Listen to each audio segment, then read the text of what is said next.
Welcome to the channel. It's Team Money Magic coming at you with the red cards for Lowryn Eclipsed. This is going to be just a review for those cards in Limited. It's going to be pretty straightforward. I'm going to be putting the card up on display. Beside the card, there's going to be a letter grade. An A means that it's a bomb. It's a card that's going to close out games for you. You're going to take it every single time. It's just going to win you games. A B is a card that's a great playable. You're going to be very, very happy to have it in your deck. You're not going to want to cut that card. A C is a card that's a playable. It'll help fill out your curve. It'll do what it's supposed to do. Some of them you'll cut. Some of them you'll keep.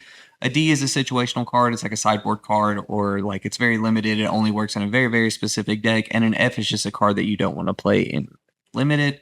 With that out of the way, let's go ahead and dive in. The first card we're going to be looking at is Ashland Rekindled. It's 2 mana. It's an elemental sorcerer. At rare, it says whenever this creature enters or transforms into Ashland Rekindled, you may discard a card. If you do, draw a card.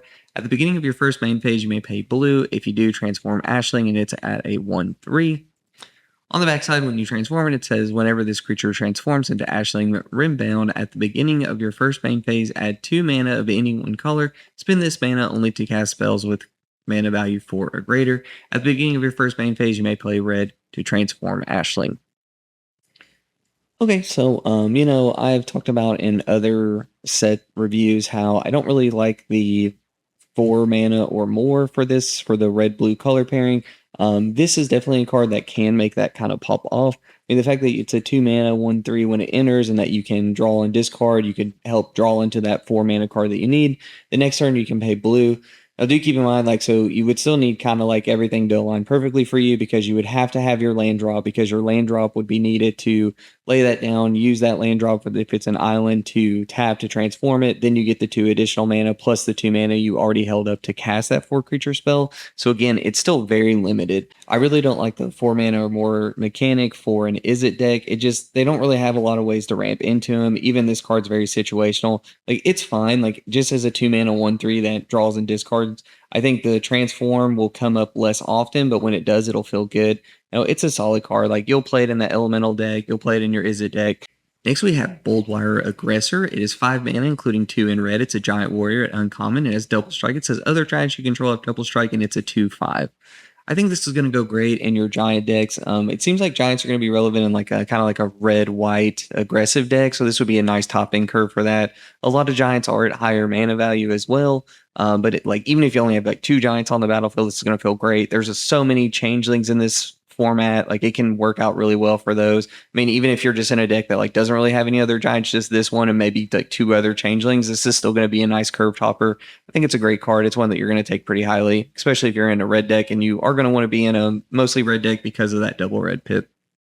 Next, we have Bone Club Berserker. It's at 4 mana. It's a Goblin Berserker at common. It says this creature gets +2/+0 for each other goblin you control. So a 4 mana 2/4 on its own is not very great stats. If it's even has one other goblin, it becomes a 4/4, and that's much better. And then anything else makes it above rate. It is situational. It's one of these cards where you'll put it in your deck, but only really if you're in a super heavy goblin deck. Maybe it's just a card that you can lay down. It does have enough toughness that you should be able to get some pretty good swings in with it. So I think that it's going to go great for that situation, but you are going to want to make sure that you have enough goblins around to really make it do its thing. Next, we have Boulder Dash. It's at 2 mana. It's a sorcery uncommon. It says Boulder Dash deals 2 damage to any target and 1 damage to any other target. So this is interesting. It's a 2 mana shock, more or less. You can just do 3 to the dome of the person you're playing against. You can do 2 to pick off an opponent. You can do 2 to pick off a creature and 1 to the opponent. You can do 1 to pick off a creature and 2 to the opponent.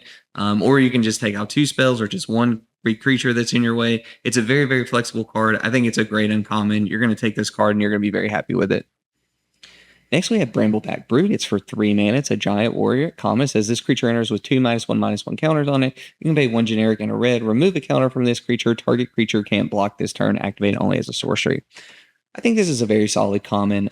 It comes down as a 3 mana 2/3, which is not the best stats in the world. But because you already at least have 3 mana, on the next turn you can pay the 1 generic and a red, and it automatically becomes a 3/4, which is a much better attacker, and it's much more on rate for what it's doing. And you make another creature unblockable. This is going to be a very aggressive card. You're going to play it in aggressive decks. It's going to fit in nicely. I mean, red is just naturally an aggressive color, and I think this is going to be one of the better commons for a red deck.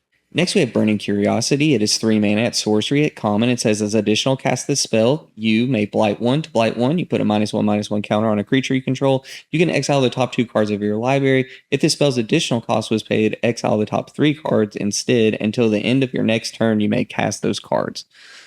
So 3 mana to exile 2 cards is not that great. 3 mana to exile 3 cards is better, but you are getting that -1/-1 counter.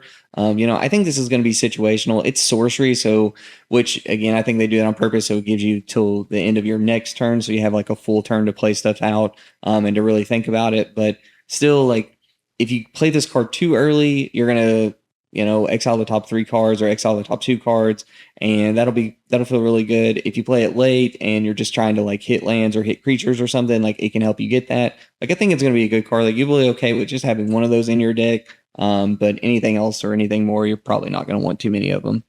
Next card we have up is Champion of the Path. It's a 4 mana elemental sorcerer at rare. It says, as additional cast the spell, behold an elemental and exile it. To behold means that you have to show an elemental, either you have to have one out on the battlefield or one in your hand, and then you exile it for this particular instance to be able to cast this card. It says, whenever another elemental you control enters, it deals damage equal to its power to each opponent. When this creature leaves the battlefield, return the exile card to its owner's hand. I think this is a very solid card. The 3 defensive stat is pretty low, so like you might have a hard time swinging in on it, especially by like turn 4, because your opponent probably has something that can kill it if you do that. But it synergizes well with the elemental decks. It'll do really well for you. It's also a 4 mana creature, which is going to matter in the elemental decks, particularly in the Izzet decks. But all of that makes it a pretty solid card. Like you're going to definitely want to take this card highly, and you'll be really happy to have it. Next, we have Cinder Strike. It is 1 red mana. It's a sorcery. It says, as additional cast a spell, you may blight 1. To blight 1 means put a -1/-1 counter on a creature. It says Cinder Strike deals 2 damage to target creature. It deals 4 damage to that creature instead if the spell's additional cost was paid. This is a solid removal spell. You're definitely going to take this highly if we're common. Just paying 1 red to deal 2 damage to a creature is solid. It'll get rid of a lot of stuff, and paying 4 damage will basically take out a lot of stuff in this format. So this is a very solid common. You're going to be very happy to take it.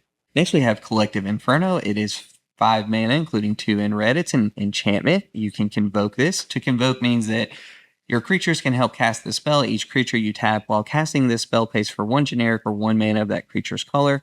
As this enchantment enters, choose a creature type, double all damage that sources you control of the chosen type would deal. So red usually has a card like this where it just like double damages and stuff. I think Convoke is going to help with this. Like if you can get this out for 3 mana or no mana at all, and you can just like cast it, that's going to feel great. I mean, it is going to, you're going to have to tap your creatures down so they can't swing in for massive damage. The turret comes down. But because of how high the upside is and how low you can get this cost to be, I think it's going to actually be okay. Again, like you don't want to put Stone Cold Nothing cards down too often. This one would be very situational. Like I think it's something you might want to take out of your sideboard, or like if you're in like a super hyper aggressive deck and you're just curving out like crazy and you're able to cast this and you already have a bunch of creatures on the battlefield and you can swing in without using the Convoke, like that's going to feel fine. I do think the way that it's statted, and because it's in red, which is an aggressive deck, it's going to be more suited, and you're going to be able to play it better than you have with like cards that have this similar effect in the past. But I still don't think it's all that great. It's definitely not something that you're going to pack one, pick one. Next, we have Elder Ati. It's 3 mana. It's a Goblin Warlock at common. It says, when this creature enters, create a 1/1 black and red Goblin creature token.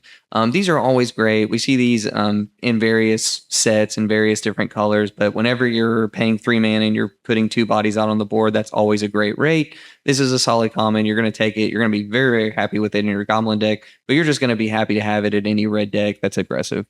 Next, we have Endblaze Epiphany. It is for X mana and a red. It's an instant. It says Endblaze Epiphany deals X damage to target creature. When that creature dies this turn, exile any number of cards from the top of your library equal to its power. Then choose a card to exile this way until the end of your next turn. You may play that card. So this is pretty solid. Like it's an instant, it'll kill anything, and like the fact that it also helps you dig deep to find out what you need. Typically, you'd be playing this in like in game, so like you're close to finishing out the game. They just have one big threat that you're trying to deal with, and this can really help you finish them off and then draw whatever that last card needed to close out the game is. I think you're going to feel really good about having this card in your deck. It's a solid removal spell, helps you get advantage, helps you close out games. You're going to take it highly, and you'll be pretty happy to play it. Next, we have Enraged Flamecaster. It's for 3 mana. I like the art they did there. It's a It's a homage to Enraged Chandra, but it says creature elemental sorcery. It's a common. It has reach. It says whenever you cast a spell with mana value 4 or greater, this creature deals 2 damage to each opponent. So 3 mana 3/2 is understated. It does have reach, and I think that'll help because there's like a ton of flyers in this set.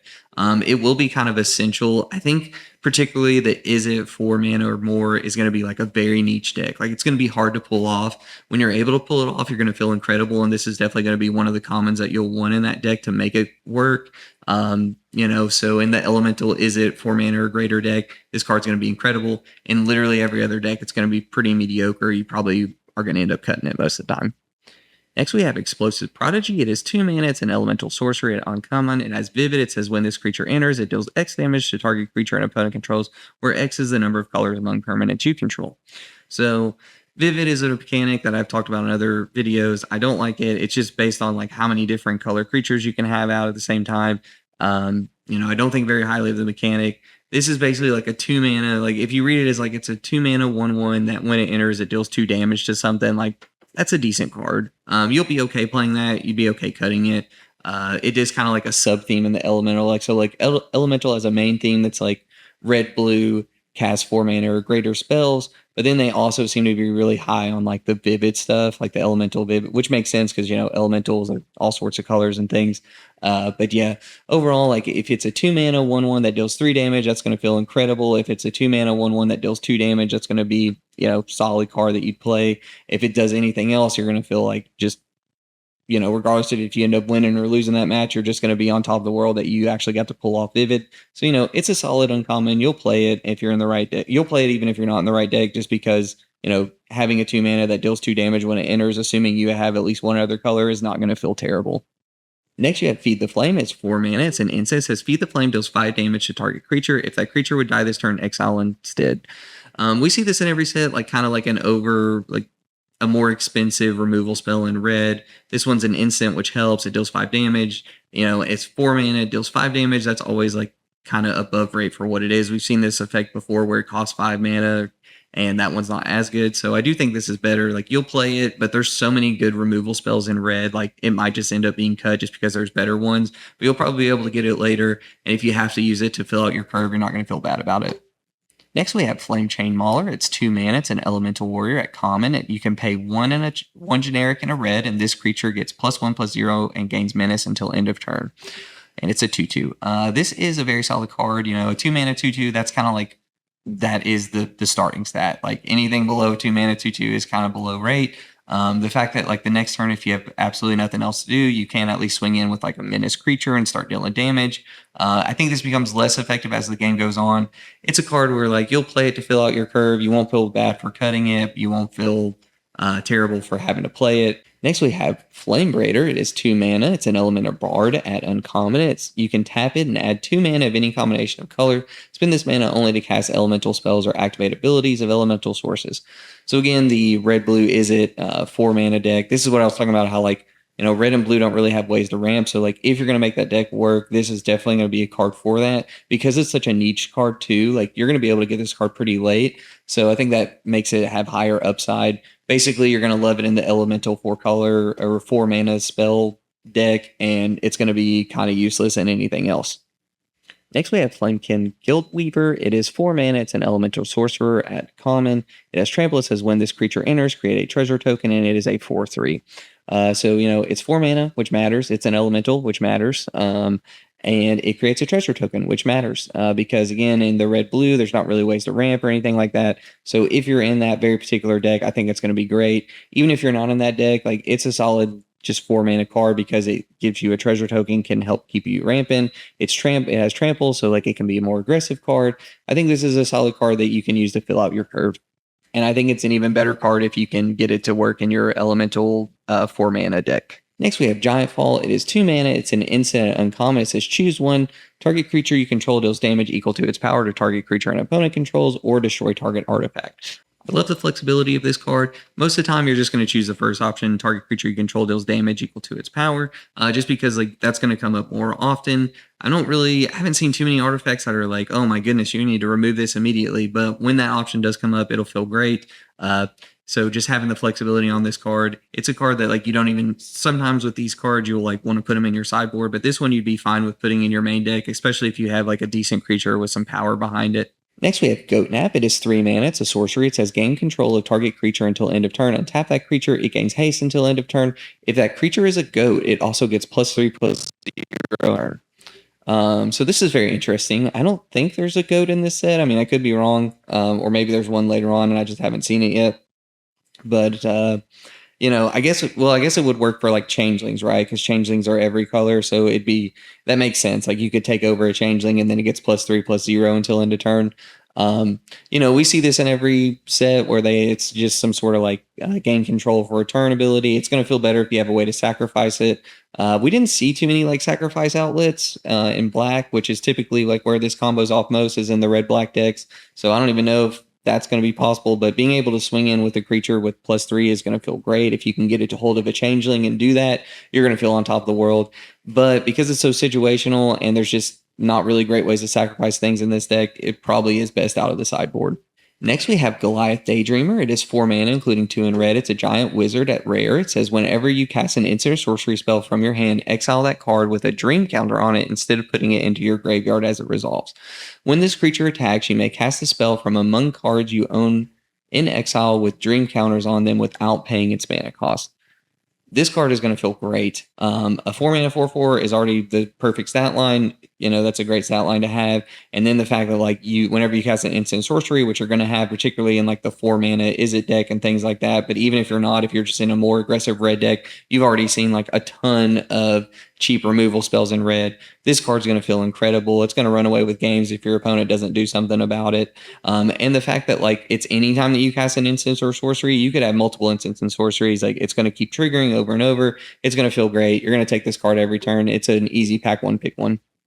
Next, we have Bristle Glutton. It is 2 mana. It's a Goblin Scout at common. It says you can blight 1, discard a card. If you do, draw a card. So a 2 mana, we see this a couple of times in different sets where it's like a 2 mana loot effect. This is a little bit worse than those because this one actually has the downside of like blight 1. Again, like there's certain creatures that when they die, you can do extra things with them, so like that might be a situation where it comes up. But the fact that it's like a 2 mana and you have to blight something to discard and then draw, and if you were to blight this, then it becomes a 0/2 and then it becomes a 0/1, and like it's still on the battlefield, it can still do stuff. But this is kind of going to be one of those cards where you lay it down and you usually are going to use it to block something, and then you're going to have this ability go off and then it's going to go away. So again, if you're in a Goblin deck, you'll probably take it. Like it's a solid stat at 2 mana 1/3, but it's not going to be sticking around too long, and I think its ability's worse than it usually is because of that blight 1 effect. Coming up next, we have Hexing Squelcher. It's 2 mana. It's a Goblin Sorcerer at rare. It says this spell can't be countered. It has ward, pay 2 life. Spells you control can't be countered. Other creatures you control have ward, pay 2 life. We saw when we were reviewing blue, there is a decent amount of counters in this. There are creatures that have abilities that can counter stuff. So I think this deck's going to be fine in that. This is more for like, in my opinion, this is more for like standard and stuff, or modern or legacy or anything else for goblins, just to kind of like help with the counter stuff. But it's going to feel good that all your creatures have ward, pay 2 life, because even if you remove it, and they're probably going to remove this one first, they're still losing 2 life, which is going to feel good. It's a solid like playable card. At 2 mana 2/2s right on rate. It has some good upside to it. You'd be happy to play this in your goblin deck, or really just any red deck that you just need a 2-drop in. Next, we have Impolite Entrance. It's 1 red mana. It says sorcery at uncommon. It says target creature gains trample and haste until end of turn, and you can draw a card. I'm really glad that they have this card. I don't think that the Izzet deck that's in standard right now has enough cantrips and cheap cards to spend. So like, I'm really glad that it's getting the buff that it needs. But in all seriousness, like for limited play, this card is solid. There's a ton of situations where like you can have an extra mana laying around and you're going to be able to like play this down. It gives that creature that just enter, trample, and haste, and it replaces itself. You're not going to want too many of these, and because of that, like you're probably going to see it late, so you don't have to worry about taking it early, and you'd be happy to pick this up later in your drafts. I think it's a very solid playable. Next, we have Kindle the Inner Flame. It is a 4 mana Kindred Sorcery Elemental. It says create a token that's a copy of target creature you control, except it has haste, and at the beginning of the end step, sacrifice this token. And you can flash this back for 1 generic and a red. You have to hold 3 elementals as well. That means that you have to have 3 different elementals either on the battlefield or in your hand that you can show to be able to redo this. It's going to feel great in the 4 mana elemental Izzet deck that's going on because it's 4 mana. And, the flashback is real, especially if you really get there on elementals and stuff like that. But if you're not in an elemental deck, this is really not going to do it for you. So it's situational. But if it's in the elemental deck, it's going to go off and you're going to be really happy to at least have 1 copy. Next, we have Cool Wrath Zealot. It is for 6 mana. It's an elemental warrior at common. It says when this creature enters, exile the top card of your library. Until the end of your next turn, you may play that card, and you can basic land cycle this for 1 and a red. It is a 6/5. So we saw this in the blue card as well. That was an elemental. It was a flying that had 3/5. And I talked about how the basic land cycling gets worse if it's 1 generic and a red. Simply because, like, if you are trying to do like the 5-color vivid thing, you're going to want to make sure that you have the 1 red mana to do this, to find that other land. It doesn't make it terrible or anything. And because, like, if you play this in like a red-black deck, black has ways to get it out of the graveyard. It is a nice body to like put out there. And since it has like an inner ability, like there's a world where like you can put it directly from the graveyard onto the battlefield, then you get an exile card. It's like good tempo play and things like that. So I definitely see the upside in this. I also see the downside with like the basic land cycling. But I do think that it's still better than the one that we saw in blue, just because it has an Enter's ability that's pretty strong. It can help you close out games when you need to. And it's an elemental, and it has the above 4 mana cost. So yeah, there's just a lot of good stuff that it synergizes with. So, you'll take it when you need it, and you won't feel bad for cutting it. You won't feel bad for playing it. Next, we have Lasting Tarfire. It is for 2 mana. It's an enchantment and uncommon. It says at the beginning of each end step, if you put a counter on a creature this turn, this enchantment deals 2 damage to each opponent. So this card is very situational. Like, again, we just moved away in Magic from a time where you can just lay down a card that does nothing. If you lay this down as your 2-drop and your opponent already has a 1-drop, and then they lay down an actual creature for a 2-drop, and then your next turn you finally lay down your first creature, and then they lay down a 3rd creature, and you're just waiting for like something to happen, putting a counter on something, like this card's not going to feel great. Now, because of that, I don't really think it's a card that's worth playing in limited. The only time I can really see this going off is in like you were in a very specific like red black blight deck, and then that might make it work out. But again, it's just so situational. You need so many stars to align for this card to feel good. So a lot of times I feel like it's going to end up on the chopping block. Next, we have Lava Leaper. It is a 4 mana elemental at rare. It says all creatures have haste. Whenever a player taps a basic land for mana, that player adds 1 mana of any type that land could produce. I don't think this card's very good. 4 mana, 4/4 with haste sounds great. But the problem is that like if you're curving out and this is your turn for play, then your opponent essentially has 8 mana on their turn, right? Because this is every player. This is not just you. So like whenever they're tapping their basic lands, they're going to be producing double of that mana. All their creatures are also going to have haste. I mean, there's a chance where like this card, it really hurts you. I don't think it's a card that you're going to want to play. I think it's going to trick a lot of people. Like a lot of people are going to be like, oh, 4 mana, 4/4 with haste. And they're just going to, get fixated on that. I would avoid this card. Next, we have Meek Attack. It is 3 mana. It's an enchantment. At Mythic, it says you can pay 1 generic and a red, and you may put a creature card with total power and toughness 5 or less from your hand onto the battlefield. That creature gains haste. At the beginning of the next end step, sacrifice that creature. So, I think this card's going to trick a lot of people. Again, anytime that you're playing in a limited format, like this is a great build around card for Modern and Standard and Pioneer and all the other formats. But in limited, you just have to have all these things line up perfectly for this card to do anything. And the fact that that's not really going to happen, it's just going to be a 3 mana do nothing. A lot of times, by the time that you do have a bigger creature, you'll be able just to hard cast it anyways. You won't have to worry about that haste ability and sacrificing it. You'll just be able to keep the creature, which is more important anyways in limited. It's all about like building out a board state. Because of that, I think this card is unplayable in limited. Next, we have Reckless Ransacking. It is 2 mana instant at common. It says target creature gets +3/+2 until end of turn and create a treasure token. This is a very solid trick. You're going to like it because it gives you +3 and +2. You can also be defensive with it. It's not designed to be like that. It's definitely designed to be like a very aggressive card. And if you're in red, you're going to be more aggressive than your opponent. The fact that it also gives you a treasure token as well. So that's always great whenever you can play like one of these combat tricks that leave you something behind. I think it's a solid common. You're not going to want like a million of these in your deck for sure, but like having one of these, you're going to feel pretty good about it. Next, we have Scuzzback Scoundrel. It is 2 mana. It's a Goblin Warrior at rare. It says at the beginning of your first main phase, you can Blight 1. If you do, create a treasure token. So Blight 1, you put a 1/1 counter on a creature you control. So, a 2 mana 3/2 is an above rate stat. I like that it says you may. That's huge because like if you're just curving out and you don't want to make your creature smaller, you can ignore it. If you're needing to help curve out and you have to blight something, you're going to be okay with that because of the treasure token it produces. It's a very flexible card. I think you're going to be okay with it in your goblin deck. You're going to be okay with it in your elemental deck because it's going to help you ramp.